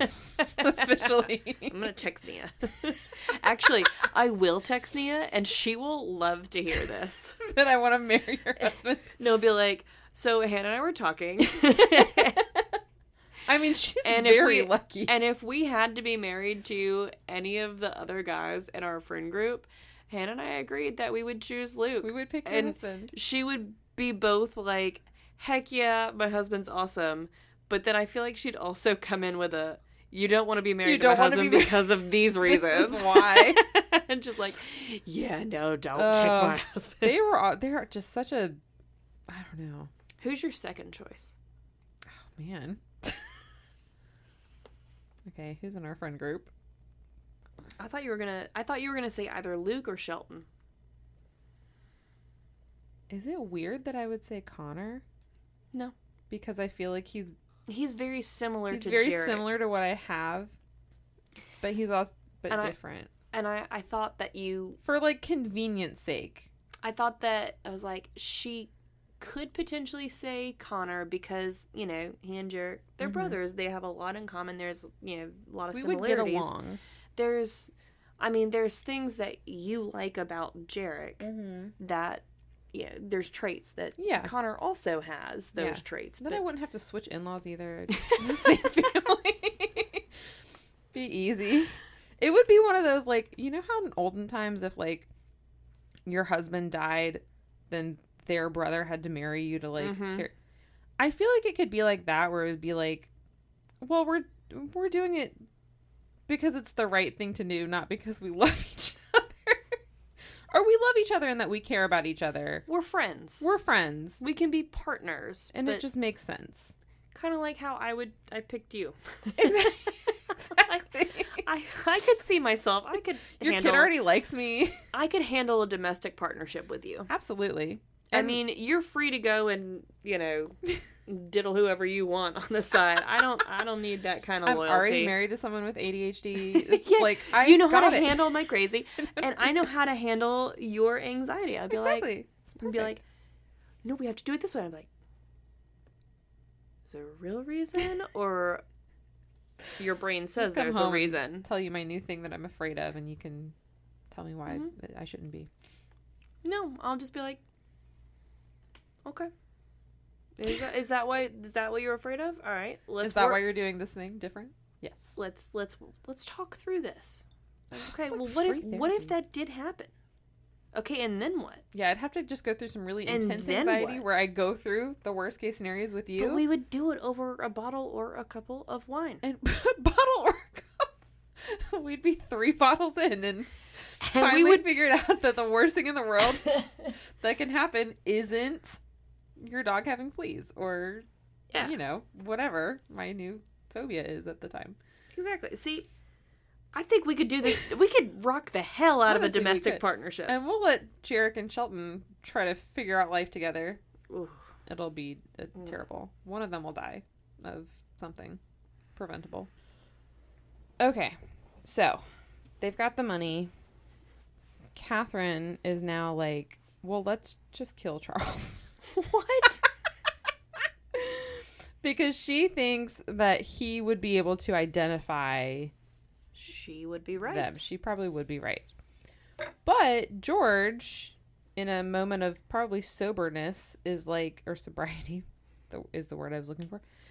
He says, yeah, but if we kill him, that's going to make the search for us that much more high stakes. So let's not.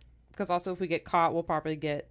Kidnapping is a lesser charge than murder. Yes, true. Only sometimes, though. Depends on what decade you're in. I was going to say. And what the situation is. That technically is a reference to other episodes, so everyone take a drink. So, they let Charles shave because he's been in an old farmhouse for 9 days. They give him a fresh shirt. and they drive him to Norman, Oklahoma, which is about 20 miles from his house, and they drop him off. They give him money for a cab. Drop him off. His money. His money. So he walks to town. He calls a cab. He has a cup of coffee at a local cafe while he's waiting on the cab. No one recognizes him, and he gets home at 11:30 p.m. And everyone is obviously very relieved. Can you imagine being, like, is it Bernice? Bernice, yeah. Can you imagine being Bernice? She's probably got, like, you know, friends or a relative or something that's, like, sitting vigil with her at the house. The and press like, is all over the place. And she's just, like, sitting in her house, and then all of a sudden the front door opens, and her husband's there, like... He actually said he went through the back, so he avoided all the press. And there was a police officer or someone guarding the back door, and that person wouldn't let him in because he thought he was president. And he was like, "This is my house. I'm the person everyone's here for." So Charles is home. How did he finally convince the police officer? I think he just said, like, "I'm Charles Urschel," and go get someone to verify that. Go get Bernice. Well, maybe, George, once they took the cash out of his wallet, just gave it back to him. He's like, here's my ID. So he's interviewed by police, and he remembers a shocking amount of detail. For example, he remembers that he was kept in a 3-room building with a single step up from the porch. He remembers the dimensions of the room, because I guess he would, like, measure them as he was walking. He knows that there was a pot-bellied wood stove. There was a missing window with cardboard covering it. They had a well that had a squeaky pulley, a rusty pail, and a strong mineral taste to the water.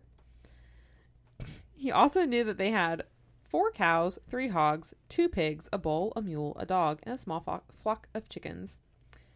And he also knew the name of a local sex worker who was 16 and lived nearby. How did he come about that information? Don't know. It came up in conversation. I don't know. Okay. I don't know. That's between him and Bernice. That is between him and God.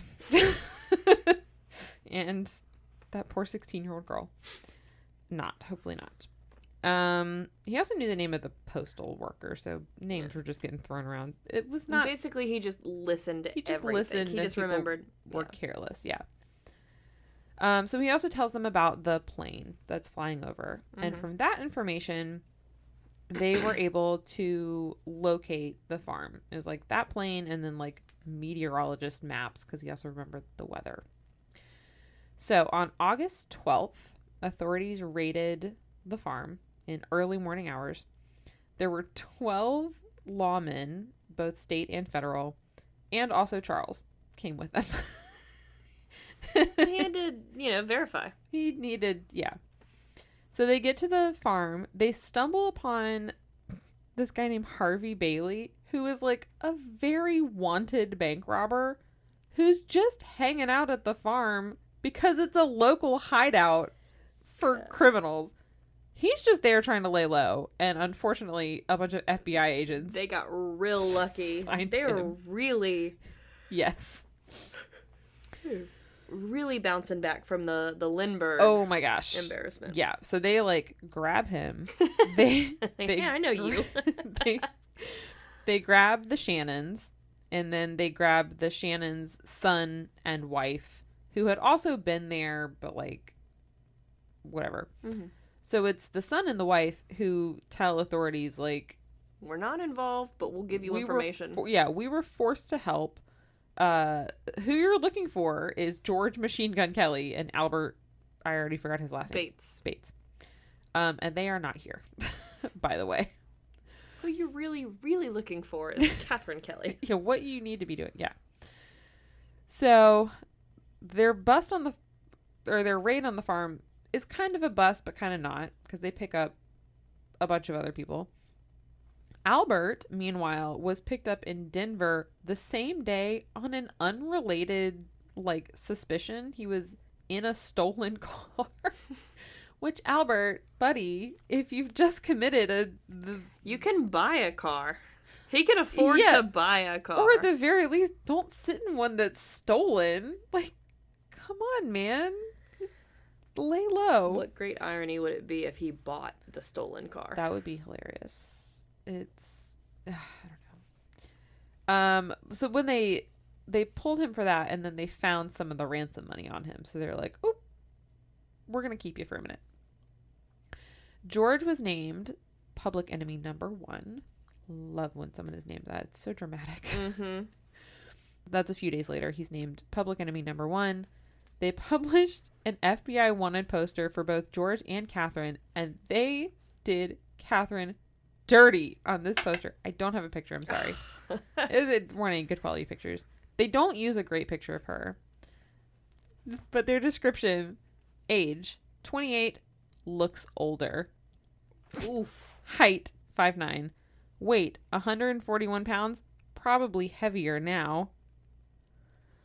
Etc., etc. Like, y'all.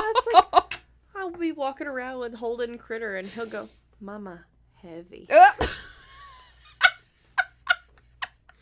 Like, yeah, Mama is heavy. And he goes, "Dada heavy." I'm like, "Yep, Dada's heavy too. Walker's heavy." Mama too big. Mama heavy. God, the criticism I get from this kid. Shut up, Walker. God. I like to think that they did this on purpose to just, like, enrage Catherine. Honest to God, if I saw my own wanted poster and it said like that, like, 33 looks older. Attack your vanity. Come on, man. I do everything I can. There's only so much collagen I can use. Okay. Facials are expensive, bruh. I know. Well, I should get one at the college. It's like $5. Yeah, for you. For me, true. So they have a bunch of people, but they don't have George and Catherine, but they're like, we're going to start the trial anyway without you guys. So September 18th, they start, and they're like, we'll bring them in when we get them. Maybe this will bring them out of the woodwork. Yeah. Which wasn't a bad idea, because George was getting really, like, anxious being on the run, and Catherine was really concerned because her mother had been arrested. So either her mother was one of the Shannons or she was just also brought in. Unclear to me. So Catherine had gotten a lawyer on more than one occasion. Or sorry, she'd gotten a lawyer, and then on more than one occasion she offered to turn George in for the release of her mom.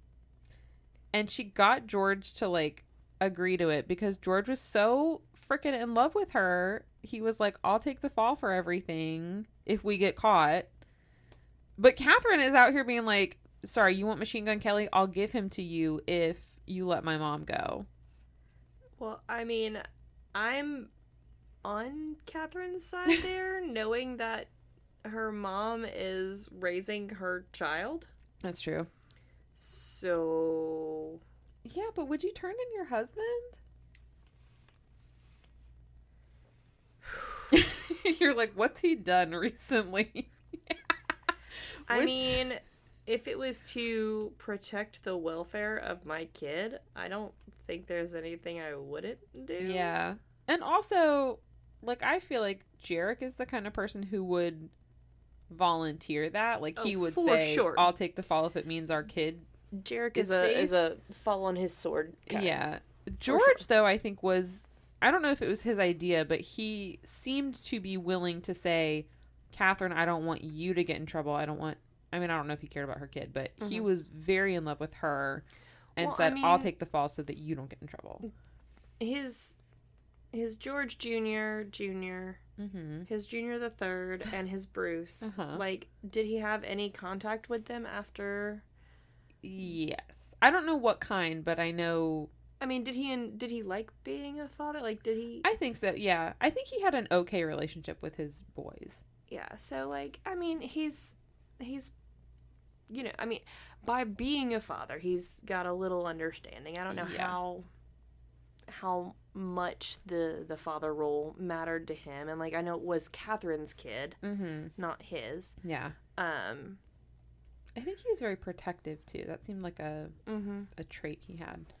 Also, protecting his mom, protecting his, This thing started end of July and it is now September. Like, well, also he didn't want to do the crime anyway. He didn't want to do it in the first place. He didn't really want to do it. He's not. He doesn't want to be on the run right now. No. He did all right in friggin' Leavenworth the first time. Like, true. Yeah. Sure. Well, I can probably do all right in prison again. Catherine is also, she's wild. I hope someone wrote a biography about her because I will read it. There's like all these things about like she found a family with like a kid and I think offered them a ride or offered them food or something, but was like, but I need you to take this message to the authorities. And like she used this family and their child. She's conniving. I don't know. Yeah. I don't know the word for her, but she's real smart, crafty. She's in the driver's seat. So George even sent a letter to Charles on the day after the trial started that essentially, and they like read it in court. It like arrived in court. So threatened to kill his family. I shouldn't laugh at that part. He threatened to kill his family if the Shannons were convicted and signed it, your worst enemy. And then P.S. see you in hell. I'm sure it was intimidating then, but to me, this is the equivalent of, okay, promise you'll pay me the $50,000 when you get it. This is so cute. Okay, so George and Catherine were eventually tracked down and arrested in Dallas on September 26th. Should I point out the similarities between a crime in Oklahoma fleeing to Dallas? Because that's what Ted Cole did also. Dallas? I don't know. What about Dallas is like, go to Dallas if you're having legal trouble, but don't, because a lot of people get arrested there. I was also trying to figure out because my sister and brother-in-law live there. I don't know how I feel about that. I don't remember if they held them in the Dallas County Jail or the Oklahoma City Jail, but I was really trying to make another connection because Ted was held in one of those jails, and that's the one where he made everyone's life hell by sneaking out in a trash can and doing all sorts of crazy shit. Causing a ruckus. Oh, Teddy. Love it. You little scamp. Such a scamp. Oh my gosh. Okay. So, they were taken to Oklahoma City to stand trial in this trial that's already started. They have like 12 people on trial here. Albert and the Shannons and Harvey, who wasn't even connected to anything but was just there. Were all like, who's Harvey? Yeah, you mean the other bank robber? Harvey Bailey, the bank robber, who literally wasn't involved in the kidnapping at all. Wrong place, wrong time. They were all convicted, and sentenced to life in prison. On October 12th, which is my anniversary, 1933. George and Catherine were also convicted and sentenced to life. So George goes to Leavenworth, but apparently while he was there, he did the thing you're not supposed to do, which is he bragged about how he was going to escape and how he was then going to break Catherine out and they were going to run wild again. And Leavenworth was like, hey, guess what? There's a new prison we can send you to now. So on September 4th of 1934, he was transferred to Alcatraz. He was actually one of the first, like, group of prisoners, like, it just opened, and they were like, can we get rid of him? So he was one of the first 100 sent to the island. While he was at Alcatraz, he was, by most accounts, a model inmate. Like, I guess, quit bragging about escaping. He would brag about his exploits. Some sources say that he would brag so much about it that they called him Pop Gun Kelly because they were like popping off. Yeah, or like a pop gun, like a. Mm-hmm. They were like, sure, you were a big time criminal. Sure, like they knew he was like, you know, telling a tale and exaggerating stuff, so they made fun of him. Apparently, one of the hardest things about Alcatraz for him was the restrictions on letters, which is one of those things that I think is bullshit.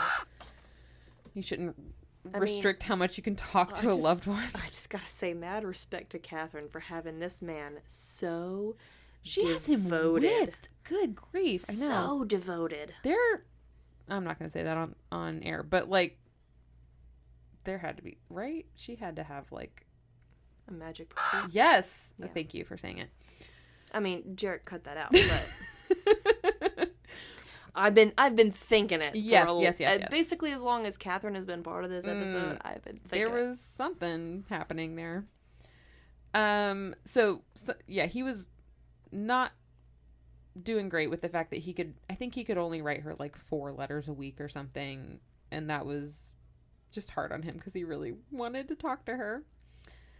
And kind of sadly, they never saw each other again when they were sentenced, because Catherine was sent to a women's prison in Cincinnati, and George never saw her again.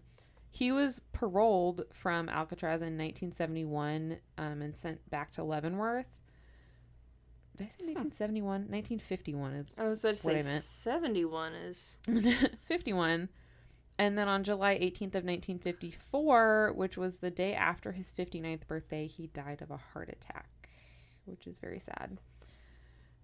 Catherine was released in 1958, presumably she made friends or made acquaintances with someone else's lawyer who was visiting them at the prison and convinced them to help her and retry her case, but then they had lost a bunch of the records from the case, so the judge was just like, you can be out on bail, I don't care. You're what year is this? 1958. Yeah, you're a 50+ year old woman. Yeah. What crimes are you really what gonna can do? you do? And apparently she retired from her life of crime. The happy ending for life wasn't as hard in the late 50s. 58 wasn't too bad. Yeah. She didn't have to struggle so much. The happy ending for her daughter, apparently Charles Urschel was actually a pretty great person.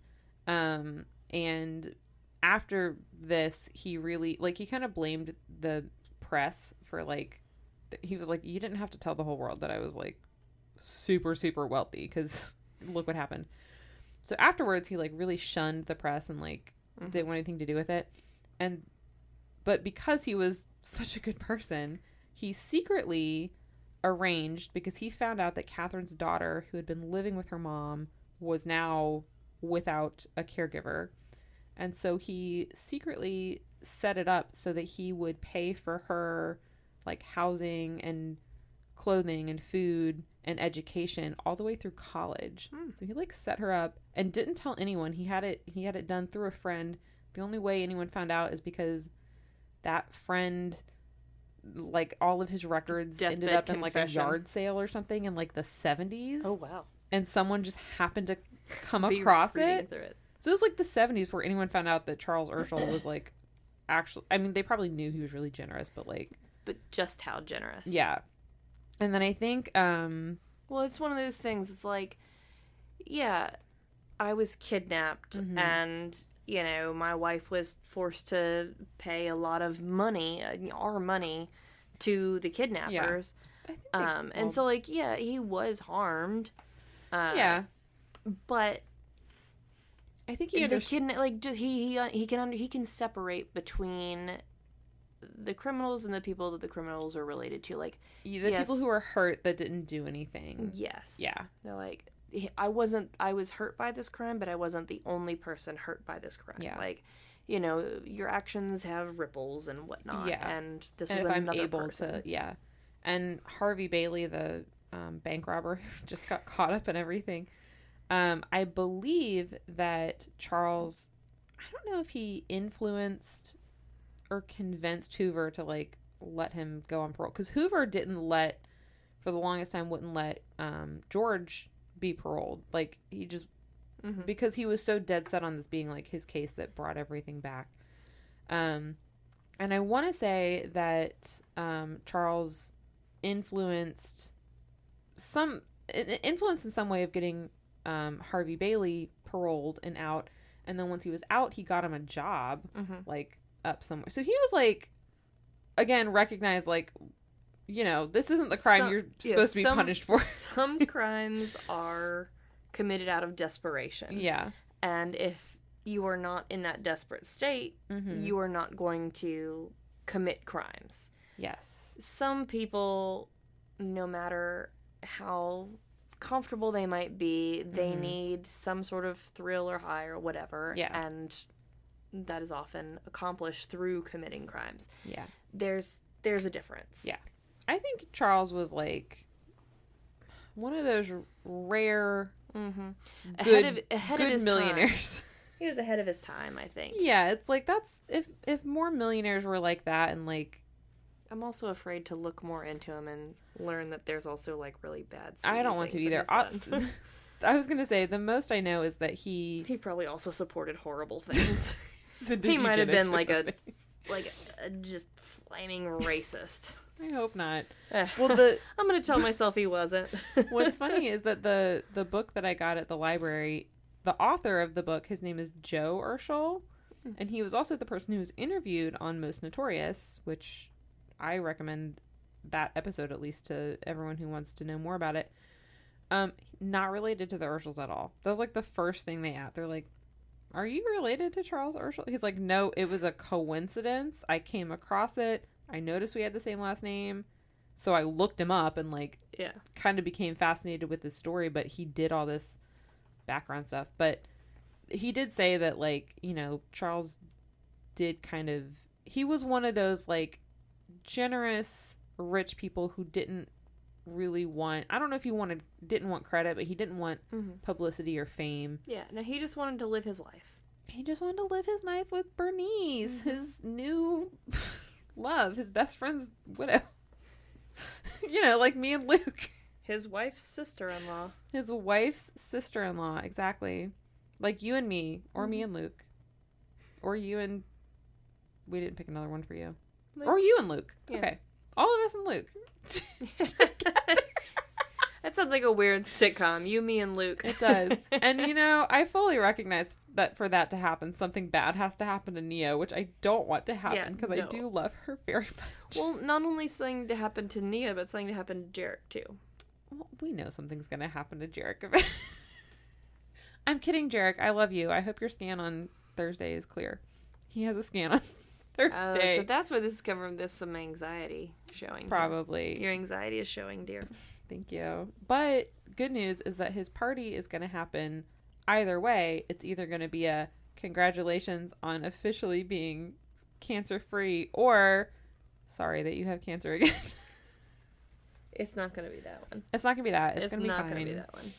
He's going to be totally fine. Everything will be fine. I mean, as fine as Jarek can be. As fine as Jarek can be, which is annoyingly fine. I told you his blood work came back and everything was like, everything is perfect. And I was like, damn it, you've been to the doctor in like 6 years.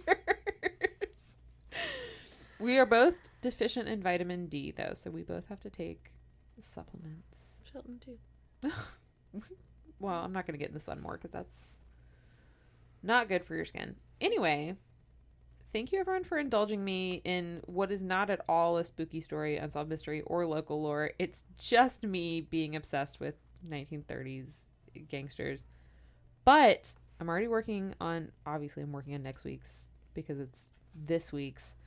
I do have something good and nice and sad and tragic for us. So you're welcome. How many kids die? Kids or people? One kid. One child. All right. I'll take it. Several people. Okay. That's several adults. People. It's adults can die. I got real bummed out today while I was working on it. So go eat some peanuts and feel better. I am gonna eat some peanuts after this. I've been thinking about them for the last 30 minutes. So. Well, I'm gonna cut right to it so you can get back to your peanuts. Thank you. If you want to see the pictures from today's episode, you can check out our Facebook and Instagram. Search The Tales We Tell Podcast. If you want to see pictures but don't do the social media, check out our website, thetaleswetellpodcast.com. And if you want to support us and get yourself some sweet, sweet swag, you can check out our Redbubble store. Just search The Tales We Tell. We've got a couple different logos, and you can put that shit on anything. Anything. And if you want to support us, but you don't need the stuff except early access, commercial-free listening, sometimes some fun bonus content, stickers, love notes, etc., etc. Our undying love. Our undying love and appreciation. Become patrons at patreon.com. Search The Tales We Tell. And until next week, Bye-bye.